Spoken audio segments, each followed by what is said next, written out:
ಅಗಸೆ ಬೀಜಗಳನ್ನು ಪ್ರಾಚೀನ ಕಾಲದಿಂದಲೂ ಕೂಡ ಆಯುರ್ವೇದ ಔಷಧಗಳ ರೂಪದಲ್ಲಿ ಬಳಸುತ್ತಾ ಬರಲಾಗುತ್ತಿದೆ. ತನ್ನಲ್ಲಿ ಅಧಿಕ ಪ್ರಮಾಣದಲ್ಲಿ ಪೌಷ್ಟಿಕ ಸತ್ವಗಳನ್ನು ಒಳಗೊಂಡಿರುವ ಈ ಅಗಸೆ ಬೀಜಗಳು ನೋಡಲು ಪುಟ್ಟದಾಗಿದ್ದರೂ ಕೂಡ ನಮ್ಮ ಆರೋಗ್ಯಕ್ಕೆ ಊಹೆಗೂ ನಿಲುಕದಷ್ಟು ಆರೋಗ್ಯ ಪ್ರಯೋಜನಗಳನ್ನ ನೀಡುತ್ತವೆ. ಈ ಪುಟ್ಟ ಬೀಜಗಳಲ್ಲಿ ಒಮೆಗಾ 3 ಫ್ಯಾಟಿ ಆಮ್ಲಗಳು, ಪ್ರೋಟೀನ್, ಕರಗುವ ನಾರಿನಾಂಶ ಹೀಗೆ ನಮ್ಮ ಆರೋಗ್ಯಕ್ಕೆ ಅಗತ್ಯವಾಗಿ ಬೇಕಾಗುವ ಪೌಷ್ಟಿಕ ಸತ್ವಗಳು ಈ ಪುಟ್ಟ ಬೀಜಗಳಲ್ಲಿ ಕಂಡುಬರುತ್ತದೆ. ಹಾಗಾದ್ರೆ ಬನ್ನಿ, ಈ ಪುಟ್ಟ ಅಗಸೆ ಬೀಜಗಳ ಸಹಾಯದಿಂದ ದೀರ್ಘಕಾಲದವರೆಗೆ ಕಾಡುವ ಕಾಯಿಲೆಗಳಾದ ಮಧುಮೇಹ, ರಕ್ತದೊತ್ತಡ ಹಾಗೂ ಹೃದಯಕ್ಕೆ ಸಂಬಂಧಪಟ್ಟ ಸಮಸ್ಯೆಗಳನ್ನ ಹೇಗೆಲ್ಲ ನಿಯಂತ್ರಣದಲ್ಲಿ ಇಟ್ಟುಕೊಳ್ಳಬಹುದು ಎಂಬುದನ್ನ ಇವತ್ತಿನ ವಿಡಿಯೋ ಮುಖಾಂತರ ತಿಳಿದುಕೊಳ್ಳೋಣ. ಅದಕ್ಕಿಂತ ಮುಂಚೆ ನೀವಿನ್ನೂ ನನ್ನ ಚಾನೆಲ್ಗೆ ಸಬ್ಸ್ಕ್ರೈಬ್ ಆಗಿಲ್ಲ ಅಂದ್ರೆ ಪ್ಲೀಸ್ ಸಬ್ಸ್ಕ್ರೈಬ್ ಮಾಡ್ಕೊಳ್ಳಿ, ಹಾಗೆ ಪಕ್ಕದಲ್ಲೇ ಇರುವಂತಹ ಬೆಲ್ ಐಕನ್ನ ಕ್ಲಿಕ್ ಮಾಡಿ.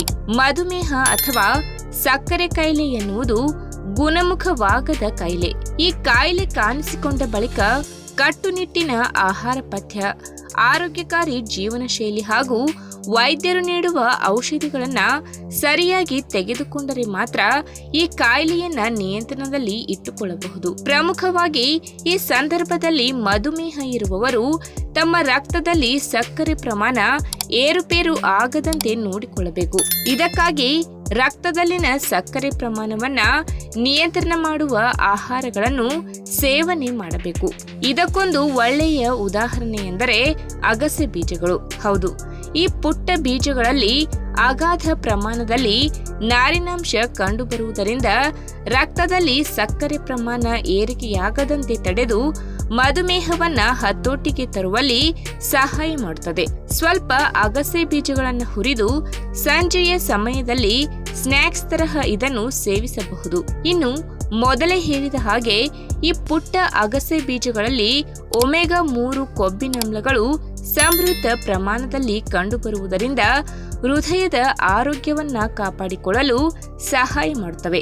ಪ್ರಮುಖವಾಗಿ ರಕ್ತದಲ್ಲಿ ಕೆಟ್ಟ ಕೊಲೆಸ್ಟ್ರಾಲ್ ಅಂಶವನ್ನ ಕಡಿಮೆ ಮಾಡಿ ಒಳ್ಳೆಯ ಕೊಲೆಸ್ಟ್ರಾಲ್ ಅಂಶವನ್ನ ಹೆಚ್ಚು ಮಾಡುತ್ತದೆ. ಇದರಿಂದ ಹೃದಯಕ್ಕೆ ರಕ್ತ ಸಂಚಾರ ಸರಿಯಾಗಿ ನಡೆಯುವುದರಿಂದ ರಕ್ತದೊತ್ತಡದ ಸಮಸ್ಯೆಗಳು ನಿಯಂತ್ರಣಕ್ಕೆ ಬರುವುದರ ಜೊತೆಗೆ ಹೃದಯಕ್ಕೆ ಸಂಬಂಧಪಟ್ಟ ಸಮಸ್ಯೆಗಳು ಕೂಡ ನಿಧಾನಕ್ಕೆ ದೂರವಾಗುತ್ತವೆ.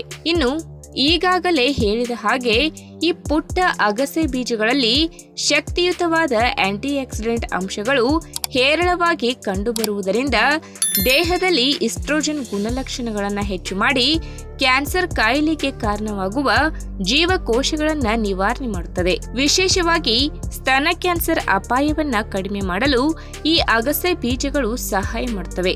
ಇನ್ನು ಅಗಸೆ ಬೀಜಗಳಲ್ಲಿ ವಿಟಮಿನ್ ಸಿ ಪ್ರಮಾಣ ಯಥೇಚ್ಛವಾಗಿ ಕಂಡುಬರುತ್ತದೆ. ಇದು ಮನುಷ್ಯನಲ್ಲಿ ಕಂಡುಬರುವ ಸಣ್ಣ ಪುಟ್ಟ ಆರೋಗ್ಯ ಸಮಸ್ಯೆಗಳಿಂದ ಹಿಡಿದು ದೀರ್ಘಕಾಲದವರೆಗೆ ಕಾಡುವ ಕಾಯಿಲೆಗಳಿಂದ ರಕ್ಷಣೆ ಮಾಡಿ ನಮ್ಮ ದೇಹದಲ್ಲಿ ರೋಗ ನಿರೋಧಕ ಶಕ್ತಿಯನ್ನ ಕೂಡ ಹೆಚ್ಚು ಮಾಡುತ್ತದೆ. ಇನ್ನು ಪ್ರಮುಖವಾಗಿ ಈ ಬೀಜದಲ್ಲಿ ಉನ್ನತ ಮಟ್ಟದ ಒಮೆಗಾ 3 ಕೊಬ್ಬಿನಾಮ್ಲ, ಕರಗುವ ನಾರಿನಾಂಶ, ಶಕ್ತಿಯುತವಾದ ಆಂಟಿ ಆಕ್ಸಿಡೆಂಟ್ ಅಂಶ, ಪ್ರೋಟೀನ್, ಮ್ಯಾಂಗ್ನೀಸ್, ಕ್ಯಾಲ್ಸಿಯಂ ಇತ್ಯಾದಿ ಕೆಲವೊಂದು ಪೋಷಕಾಂಶಗಳು ಹಾಗೂ ಖನಿಜಾಂಶಗಳು ಕೂಡ ಅಗಾಧ ಪ್ರಮಾಣದಲ್ಲಿ ಸಿಗುವುದರಿಂದ ಮನುಷ್ಯನ ಆರೋಗ್ಯ ವೃದ್ಧಿಸುವಲ್ಲಿ ಪರೋಕ್ಷವಾಗಿ ನೆರವಿಗೆ ಬರುತ್ತವೆ. ಇನ್ನು ಅಗಸೆ ಬೀಜಗಳ ಸೇವನೆ ಹೇಗೆ ಎಂದು ನೋಡುವುದಾದರೆ ನೀರಿನಲ್ಲಿ ನೆನೆ ಹಾಕಿ ಸಹ ತಿನ್ನಬಹುದು. ಇದನ್ನು ಕುಟ್ಟಿ ಪುಡಿ ಮಾಡಿಕೊಂಡು ನೀರಿನಲ್ಲಿ ಬೆರೆಸಿ ಕುಡಿಯಬಹುದು ಅಥವಾ ಎಣ್ಣೆಯ ರೂಪದಲ್ಲಿ ಸೇವಿಸಿದರೆ ಹೆಚ್ಚು ಲಾಭ ಪಡೆಯಬಹುದು. ಆದರೆ ಇದನ್ನು ಮಿತವಾಗಿ ಸೇವಿಸಿದರೆ ಒಳ್ಳೆಯದು.